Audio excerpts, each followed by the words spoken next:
साहिद मेरे साथ मौजूद है। इस वक्त हम लोग ये टाउनशिप एक फुटपाथ है जिसके ऊपर बैठे हैं। भाई हाफिज कुरान है, मैट्रिक इनकी तालीम है, ढोल बजाते हैं।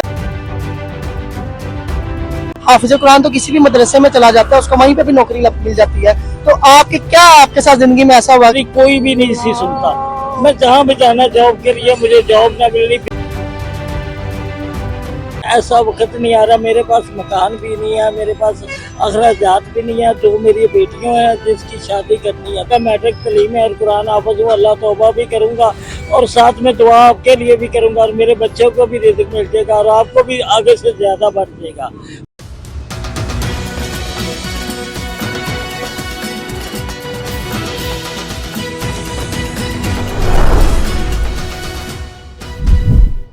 अस्सलाम वालेकुम जी, ये साहिद मेरे साथ मौजूद है। इस वक्त हम लोग ये टाउनशिप एक फुटपाथ है जिसके ऊपर बैठे हैं।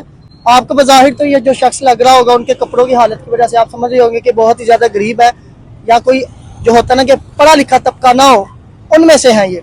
लेकिन आज मैं आपको ये बताता चलूँ कि ये भाई हाफिज कुरान है, मैट्रिक इनकी तालीम है, ढोल बजाते हैं। क्या ऐसी वजह है कि इतना कुछ पढ़ने के बावजूद भी, कि दीन की तालीम भी है, मैट्रिकुलेशन भी इन्होंने कर रखी है, उसके बावजूद भी हालात यहाँ तक हैं कि इनको ढोल बजाने के ऊपर इनको मजबूर किया हुआ है। आए इनकी तरफ चलते हैं, इनसे गुफ्तगू करते हैं, इनसे जानते हैं। अस्सलाम वालेकुम जी। सबसे पहले तो ये बताएं कि आपका इसमें ग्रामी क्या है, नाम क्या है? मेरा नाम जी आशिक अली। जी आशिक अली। आशिक अली। अच्छा आशिक अली साहब, ये बताइएगा कि आपने जैसे जिक्र किया मैट्रिक मेरी तालीम है, मैं हाफिज कुरान हूँ, अपनी जिंदगी का तजुर्बा दीजिएगा कि इतना पढ़ने के बावजूद भी हाफिज कुरान तो किसी भी मदरसे में चला जाता है, उसको वहीं पे भी नौकरी मिल जाती है। तो आपके साथ जिंदगी में ऐसा हुआ कि यहाँ तक नौबत आई? बात दोस्तों ये है कि घर वालों ने ना शादी करते ही हमें वखरा कर दिया।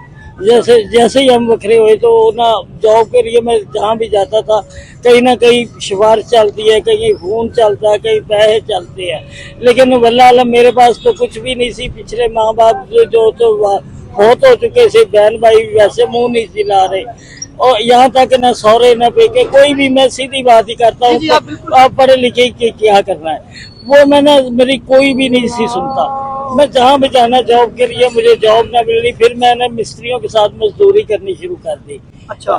मैंने काफी अरसा मजदूरी की और वहाँ से ना मैं गो के ऊपर से गिरा तो मेरा एक पासा जो है ना वो सारा खत्म हो गया। हालत हो गया? हाँ, यानी कि 1 साल 1.5 साल तक मैं चारपाई पे रहा हूँ। अच्छा। मैं उठा नहीं गया। मेरी बेगम है, लोगों के जूठे बर्तन धोती थी, मैंने मजदूरी करके बच्चों को भी पाल रही थी और मुझे भी दवाई वगैरह हर चीज दे रही थी।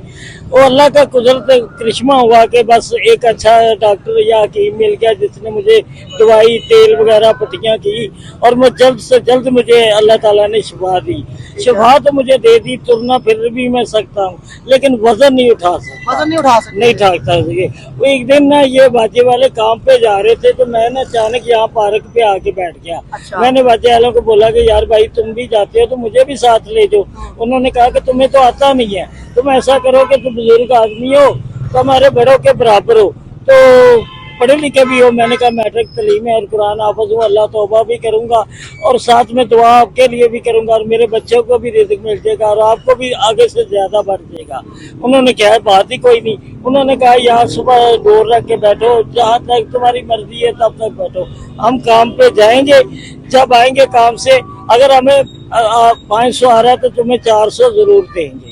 अच्छा। यानी कि 100 कम मिलेगा, लेकिन एक 100 हम इसलिए ज्यादा लेंगे क्योंकि दुकान का किराया, अखराजात, ये वो है। मैं तकरीबन ना 3-4 साल से इन्हीं के साथ हूँ। 3-4 साल से इन्हीं के साथ? हाँ, इन्हीं के साथ। वो छोटा बच्चा जो है ना वो मेरे पास आता था, मेरे को ना मैं उसे सिपारा तो पढ़ा रहा हूँ, लेकिन दूसरी तालीम के लिए मेरे पास कोई इतनी हिम्मत नहीं थी। इसलिए वो बच्चा देख के ना ढोल का अब मास्टर बन चुका है। अच्छा, ढोल का मास्टर बन चुका है, लेकिन मेरे पास एक ढोल जो है ना ये 60,000 रुपए का आता है। ये वाला? हाँ जी। मेरे पास हिम्मत नहीं है कि मैं उसे ढोल लेके दे दूं। अगर वो ढोल बजाने लगेगा मैं अच्छा सा मकान भी ले लूंगा और अपने बच्चों को खुशहाल रोटी भी खिला सकूंगा, और उसी ढोल से मैं अपने बच्चे को बाहर के मुल्क यानी कि दुनिया पाकिस्तान में उसका नाम रोशन करूंगा। लेकिन ऐसा वक्त नहीं आ रहा। मेरे पास मकान भी नहीं है, मेरे पास अखराजात भी नहीं है। 2 मेरी बेटियों हैं जिसकी शादी करनी है। इस वक्त में मेरा मकान किराए पे है और हालात इतने परेशान हुए हैं कि किराया भी सर पे चढ़ा हुआ है। कितना किराया दे रहे हैं आप? कब कई 10,000 रुपया है, जिसमें बिजली गैस पानी सब कुछ मौजूद है। लेकिन एक किराया भी चढ़ा हुआ। मेरी तो मरियम नवाज से दुआ है कि इतने अच्छे काम कर रही है, इतने लोगों को फ्री सफ़र करा रही है, कईयों को मकान, कईयों को गाड़ियां दी हैं, कईयों को रिक्शे, और मैंने नेट पे भी देखा है और सही दुनिया में मुझे यकीन हो गया कि वाकई मरियम नवाज साहब बहुत ही अच्छा काम कर रही है। तो एक अच्छा और काम कर दे, मुझे छोटा सा मकान दे दे, तो कारोबार छोटा मोटा करा दे, तो मैं उसका बेहद शुक्रगुजार रहूँगा कि क्योंकि इतना लोगों को ईद का चांद दिखा रही है, तो चलो मुझे भी दिखा दे, इसमें क्या कमी है। लेकिन मेरी ये दुआ है कि सदा वही वज़ीर आज़म रहे, क्योंकि वो इतना अच्छा काम कर रही है कि इतना अच्छा काम किसी ने किया ही नहीं होगा। और मेरी दिली दुआ है उनके साथ। अगर वो मेरा काम ना भी करे, मुझे मकान कारोबार ना भी कराए, फिर भी मेरी दिली दुआ है। अगर करा दे तो फिर तो मैं ये समझूंगा कि अल्लाह ने यहाँ मुझे हाजिर करा दिया। और मेरे जो बच्चों की दिली ख्वाहिश थी कि अपना मकान हो, अपना कारोबार हो, अपना खाना पीना हो, तो मैं बेहद शुक्रगुजार रहूँगा। वरना अल्लाह का तो मैं करोड़ा बारी शुक्र अदा करता हूँ, जो इस टाइम 3 टाइम मुझे खाना भी दे रहा है और मेरा छोटा मोटा निज़ाम भी चल रहा है, और आप भाइयों की दुआ से। तो नाज़रीन, आपने इनकी गुफ्तगू सुनी कि ये हाफिज़ कुरान है, इन्हें मैट्रिक किया, इनको बाद में एक साइड पे फालिज हो चुका था, ये कुछ भी नहीं कर सकते थे। फिर यहाँ पे एक दिन आए और यहाँ पे इनको एक मजदूर तबका मिला जो डोल में जाता था, ये कोई काम नहीं था कर सकते, कोई वजन भी नहीं उठा सकते थे। उन्होंने कहा कि आप परेशान ना हो, आप हमारे साथ आए, हम आपको काम भी सिखाते हैं और आपको स्टैंड भी करते हैं। उनके साथ ये लागे 3 से 4 साल हो चुके हैं, ये उन्हीं के साथ है।